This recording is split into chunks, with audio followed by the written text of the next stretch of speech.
Well, welcome. Thank you for gathering together for our parish town hall meeting. We are glad you stayed to take part in this important and informative meeting. We will make every attempt to keep this short and to the point, but there is essential information about parish finances, parish fundraising, and a new strategic plan for our community, all of which is important for you to know so that everyone is on the same page. As I said in the announcements, we have closed the first 20-year chapter of our parish and are, with the move to this, our new church, beginning the journey of the years ahead. So we invite you to sit back, to listen to the presentations, and there will be time for questions and clarifications. Again, thank you for being here. And I will now turn this over to Mike Studeman, our parish trustee, who will MC this gathering. Thank you. Thank you, Father Paul. As Father Paul said, my name is Mike Studeman. I'm one of the trustees here at St. Katharine Drexel, and we'll be emceeing today's town hall. We have, as Father indicated, we have a number of topics to bring you up to speed on. The agenda for today is fairly straightforward. If you want to bring that up, go ahead and bring that up on the slides. I don't know who's running the slides. Anyone running the slides in the back? All right. Well, we're going to start out with an update from Gary Van Scoy, our building committee chair, on the status of the building. This building, our only building, thank God. We'll then get an update on our new strategic plan from Kathy Reed. Jenny Eldridge, the chair of our development committee, will then provide an update on the important work that committee is doing. And then Jim David, the chair of our finance council, will wrap us up and open the floor for questions. So I'd invite Gary Van Scoy, our building committee chair, to come up. While Gary's coming up, and he didn't know I was doing this last night, but I'm going to do it again. Gary deserves all of our gratitude for all the work that he's done in not only getting this building ready, but returning the prayer house to the warehouse. The man worked tirelessly this week, dealing with a number of unexpected developments. For example, our painter, who we had contracted to paint the old building, backed out at the last minute. And Gary found a way to get it done. Gary also learned how to install a door, which halfway through the project, he let his assistants know that he had never done that before. Now, those of you who might not know this, but Gary's a Marine. Once a Marine, always a Marine, and Marines always get things done. So our thanks to Gary for everything that he's done to help us get to this point. Gary, take it away. Well, thank you.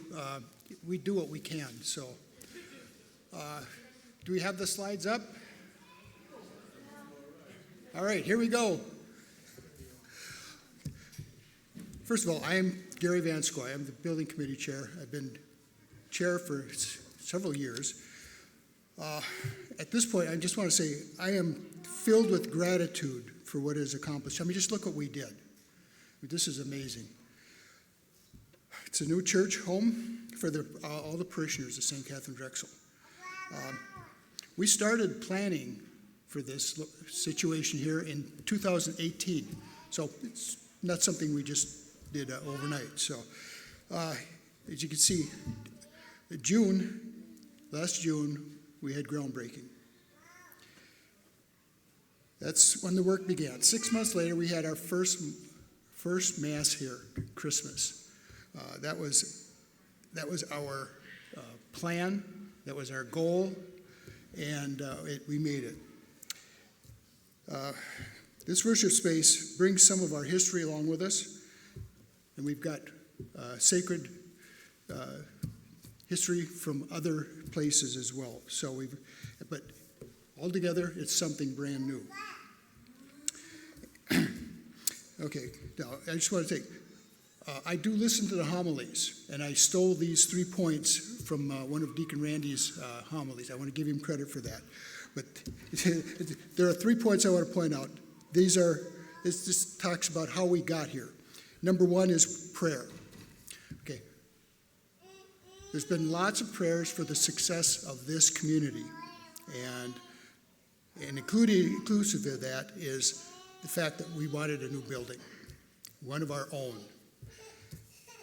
And I'm going to say my thanks to Father Paul and the staff for their leadership and support to shepherd us to this point.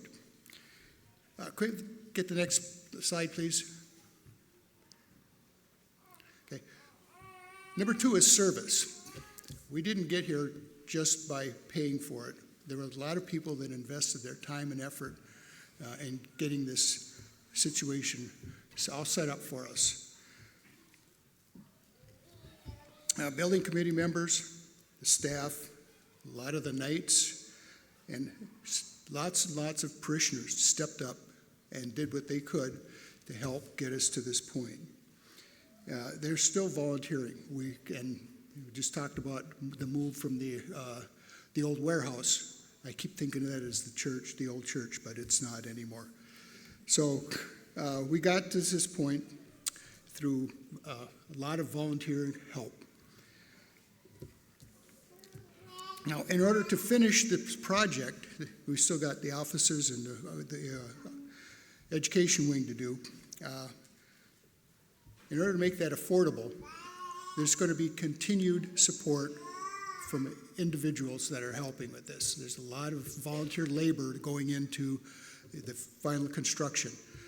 That labor that is volunteered is going to save us roughly $240,000, which I think is amazing. And my thanks to all of those who have invested their time. Point number 3, generosity. Generosity of our parishioners has made this possible. Without the monetary support of our community, this would not have been possible. The funding allowed us to have Langer Construction and Station 19, our architects, to help design and build this new church for us. They focused on our goal of having Mass at Christmas, and they delivered. It was a lot of work that they did, and they squeezed it into about just a little over 6 months. It was really amazing. So, what is next? Well, the offices are under construction. Right now, we're doing some temporary utilization of whatever space is available. Some of the staff will be working off-site at times.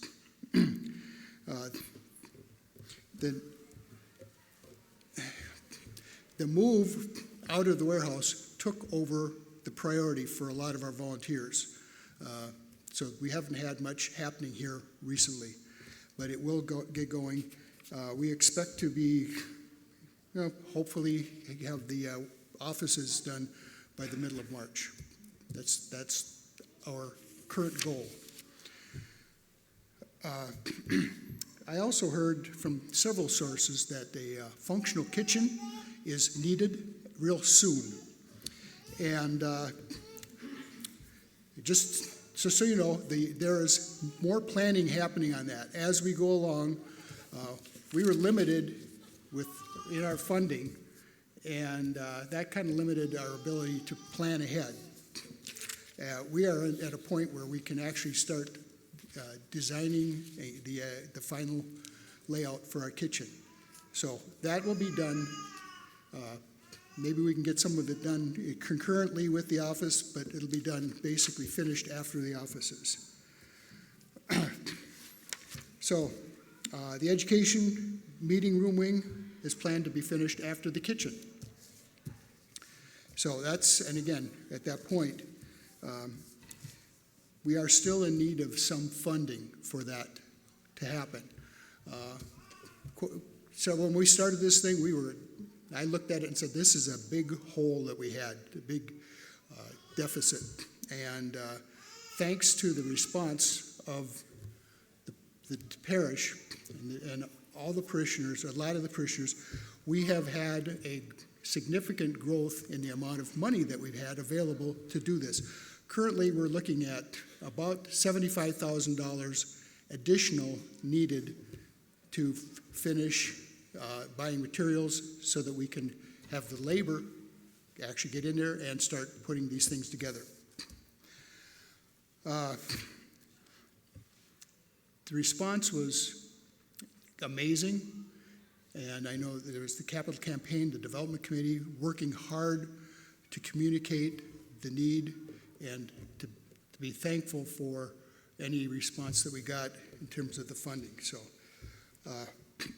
now, before I end this, I've been asked at times, why did we make certain decisions? Could we go to the next slide, please? The reason that we made some of the decisions that we did, number one is funding. We had to be able to afford what we were going to put up. But also, this location, this sanctuary, this is an interim situation. It's not temporary, it's interim. We are planning, it was Father Paul's vision that when we did this, we were going to set it up for the future expansion when it was needed. Not if, but when. Okay. If you look out to the east, there's room there for additional space to be built, maybe an extended administrative wing. Out here we could have more meeting rooms, we could have a gym someday if they needed it. The big thing, is if you take a look at this, directly to our north, we have the option of putting in a permanent sanctuary. That expansion is, and it's a concept, it's something that, someday will probably happen, but we're looking at roughly, as conceptually, a 9,000 square foot sanctuary, which would hold, I believe, about 900 people. Okay, so as we planned, as we designed, and as we built this thing, it was with the idea that someday somebody is going to want to make this whole thing much bigger. This area here, this current sanctuary, will become our fellowship hall. That's why the kitchen is designed the way it is. So we had to make some decisions that we weren't ecstatic about. This is a multi-purpose space that will work much better than what we had before. But again, it's interim. We have a concept for long-term, just a fabulous, fabulous church. So again, I am so thankful for the opportunity to serve this community, and I am so grateful for all the support that we've received from the entire parish. Thank you.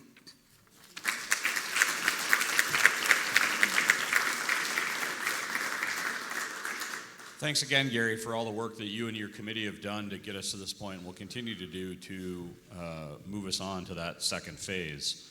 While Kathy Reed is coming up and getting settled to provide us an update on the strategic plan, one of the questions that I often get as a trustee as we move to this new space is, can we have X? Can we have Y? And my response is yes, we can always have what you want, as long as you provide the funds for us to do it with.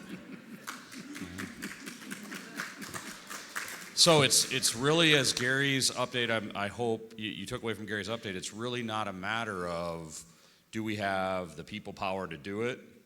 We need the funds to be able to do it. So Kathy Reed is going to give us an update on a very, very important development in our community's history, our next strategic plan. Kathy, take it away. Thank you. Thanks, Mike. Thanks, Gary. Good morning. It's so good to see such a good turnout to the town hall. Not every parish has people as interested as we are in what's happening. So thank you for taking time to show up. Like I said, I'm Kathy Reed. If you haven't met me, I am the other trustee here at St. Katharine Drexel. And I'm happy to be here today to share with you about some of the work that's been going on behind the scenes this last 12 months. The building work is obvious. We're seeing it. There's a lot of visible movement and change, but there's a lot of stuff going on behind the scenes to plan for our future as well. So you might remember last February, a year ago, we sent out a parish-wide survey, and the survey was either sent out via email. I think there were a couple links. There were links in the weekly email and bulletin, and also there were paper copies that were handed out after masses. So this parish-wide survey had questions, and the hope was to gain input from as many stakeholders as possible. And stakeholders are all of you, parishioners, committee members, committee chairs, staff, about perceptions on current status and thoughts about the directions that we could head for our next 5 years. Our strategic plan was planned out for the next 5 years. The survey contained questions that we would call in the business world a SWOT analysis, strengths, weaknesses, threats, and opportunities. So the questions all would lead back to one of those categories, and to give us a general idea of where, again, our stakeholders feel like things are for today. We would analyze the current state of affairs at St. Katharine Drexel and gain ideas on what successful futures could look like. So, as usual, St. Katharine Drexel parishioners did not disappoint. We collected over 13 pages, single-spaced lines of feedback from everyone at the parish. So thank you for your efforts. If you filled out one of those surveys, I appreciate that. And this feedback and information was the building block. It's where we started with our new 5-year strategic plan. So having a strategic plan in place is not new to St. Katharine Drexel. It's common characteristic of all successful organizations, having an actual plan that will guide us, a roadmap for our next 5 years, rather than zigzag, go where the wind blows. It's an important piece to have. So a strategic plan helps organizations define their mission for the future and create a plan to achieve it, while staying true, and this is really important, staying true to the missions and values of that organization. So we kept our missions and our values at the forefront of all of our time during our planning. If we could get the next slide. So beginning with the results of the parish-wide survey, a group of parish leaders derived from the Parish Council, Finance Council, Stewardship Council, Live the Mission Task Force, and the staff. We all got to work.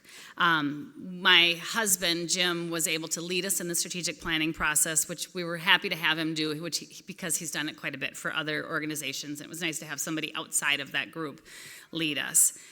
If he was here today, I would thank him, but he didn't come to church, so.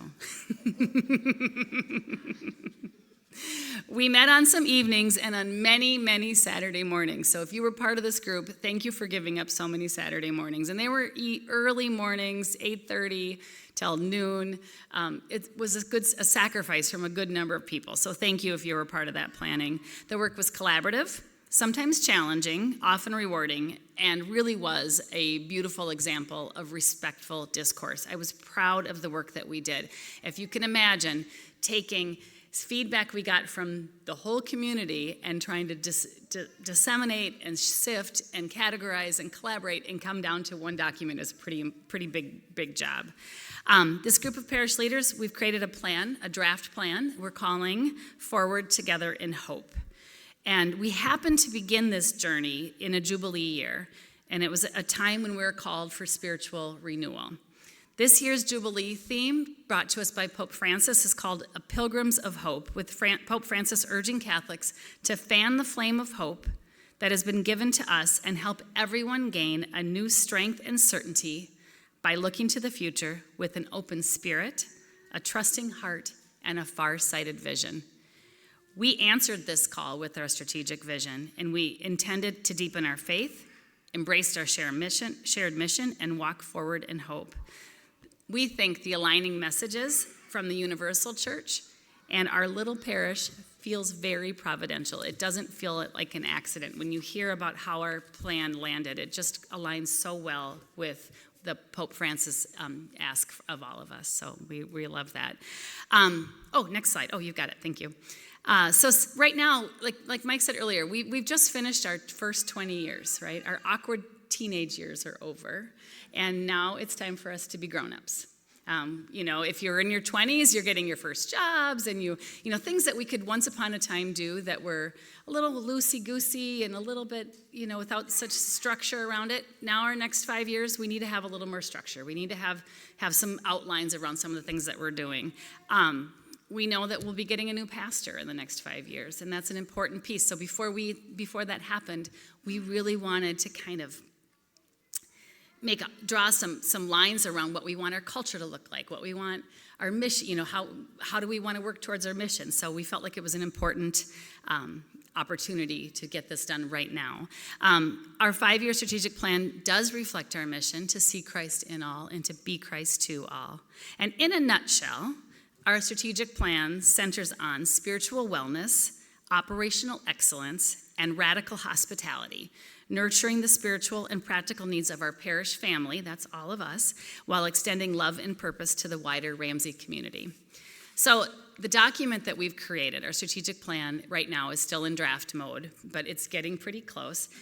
It's 13 pages long, so it's too long to go through all of it with you right now. But I am going to just touch on the top 6 objectives. So just so you know, the plan is organized with objectives, strategies, and then tactics for those strategies. So I'm just going to read to you the 6 main objectives. Objective number 1, bring life to the Word through meaningful encounters. Objective 2, maintain our culture of welcome, mission, and values while embracing change to become the community we are called to be.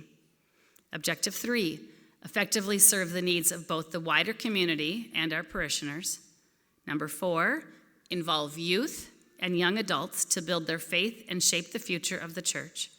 Number 5, intentionally engage all parishioners, emphasizing those who are newer or underrepresented. And lastly, equip the parish to grow, adapt, and thrive in alignment with the Archbishop's pastoral vision.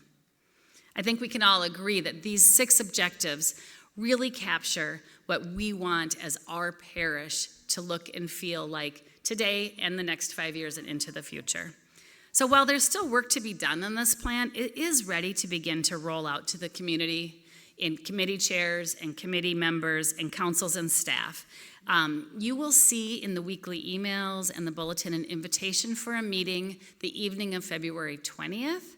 And everyone is welcome at this meeting, but we especially encourage committee chairs and members and people who have a special interest in looking at our strategic plan to join us in that meeting. This will give us an opportunity to share more of the details of the plan and also see some of the tactics that we've created around these objectives. So that's what I have for you. So thank you again for your attention, and we ask and appreciate your continued prayers for this process as we walk forward together in hope.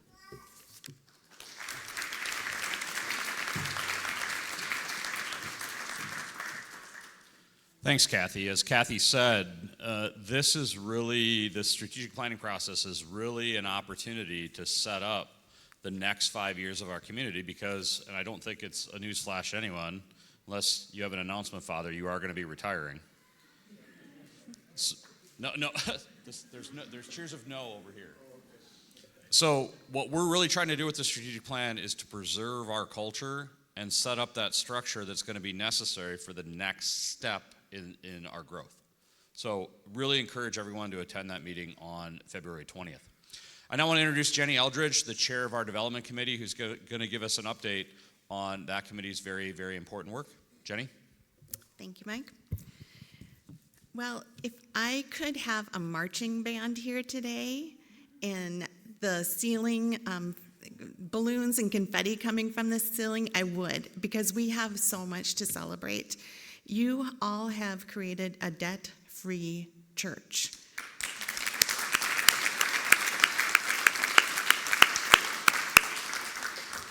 We will always have bills to pay every month moving ahead as a parish, but the bills won't include a mortgage payment or interest on the mortgage.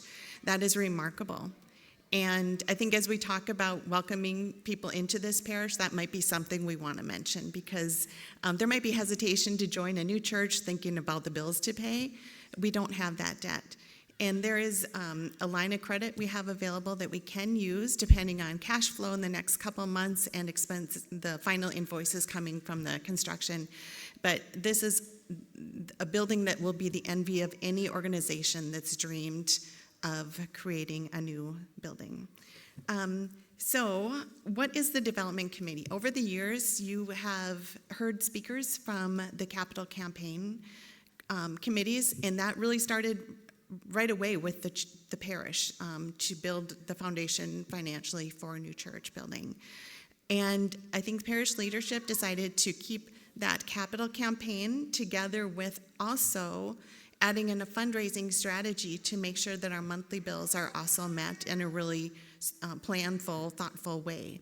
And to be clear, the building funds, when you write a check to the building fund, it is really tracked separately from the get-go versus the general operating funds. So they are handled separately, and just if you have any questions about that, feel free to ask us.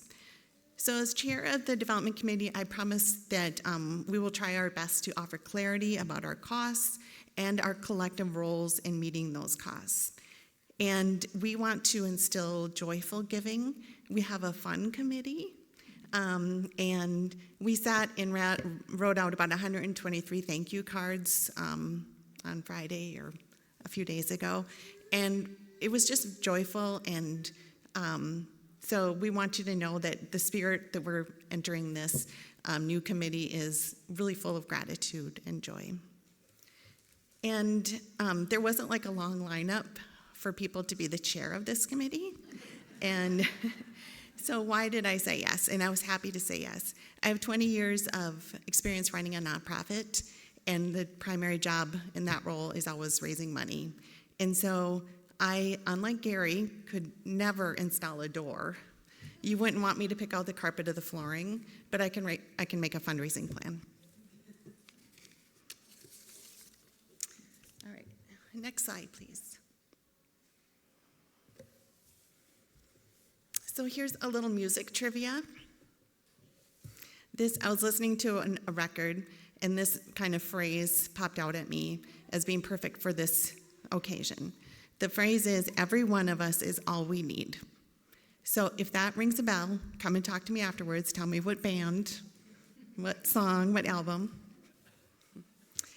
But that's really what it's going to take. Every one of us is all we need. And as Gary mentioned, with the new building funds, once all of the pledges are collected, we will still need $75,000 to get the materials to finish out all the spaces in this phase 1 building. And that's not bad. We started out with about a $700,000 gap not too long ago.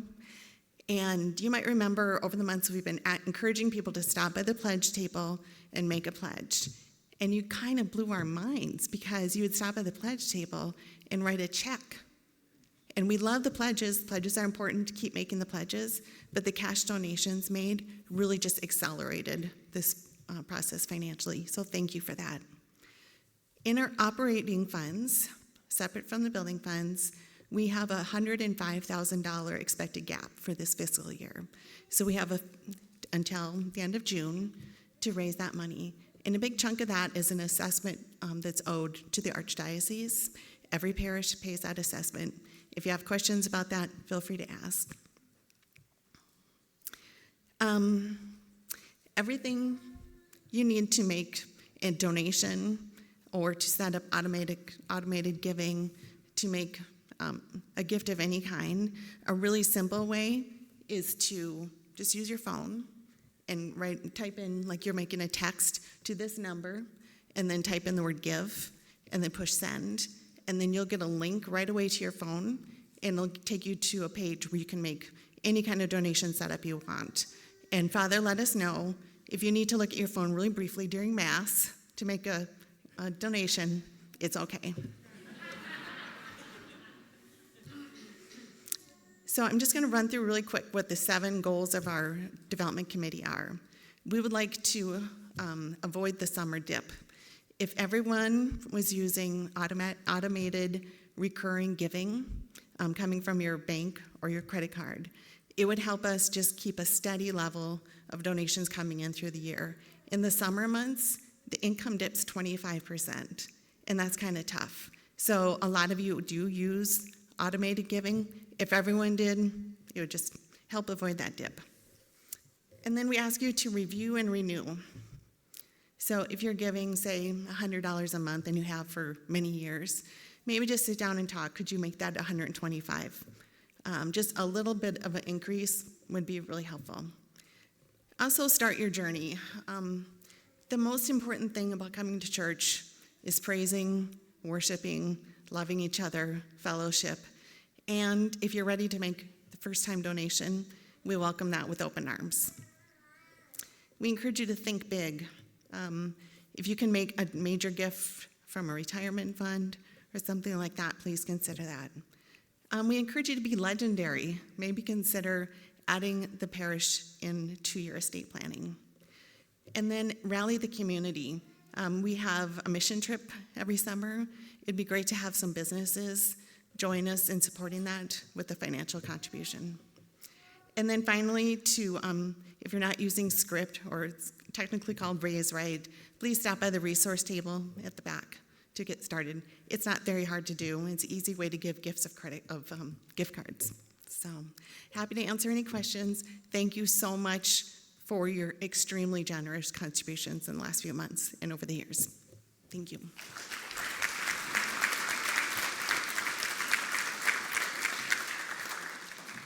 Thanks, Jenny. I know while Jim David's getting settled, one question that did arise during your presentation, a number of people looked confused when you said you were listening to a record. What's a record? Anyways, we'll address that after.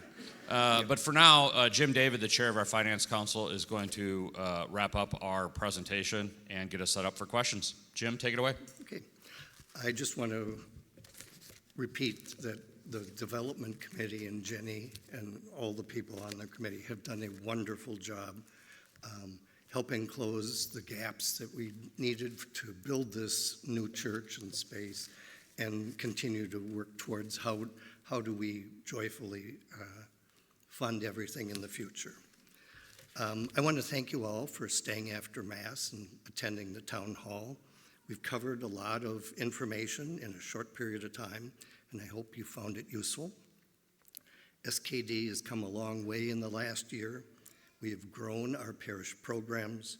We have grown the number of people attending Mass, and we have been involved in several capital campaigns, as you are all aware. Last spring, we had a groundbreaking event. Over the summer, we built a new church. Finally, on Christmas Eve, we celebrated our first Mass. There have been a few bumps in the road along the way, and many of you have felt stressed from time to time. I know Father has mentioned that even from the pulpit. Now, with our strategic plan, we are looking at where we want to go for the next 5 years. We have made a lot of progress, and we know more growth is about to come. The agenda may seem very ambitious, but we have no doubt that the people in this parish will work to make this effort successful. Thank you, as always, for all your continued support and dedication to our goals. Thank you again for all your hard work. We will stay around and be available for questions. Once again, thank you for attending the town hall meeting.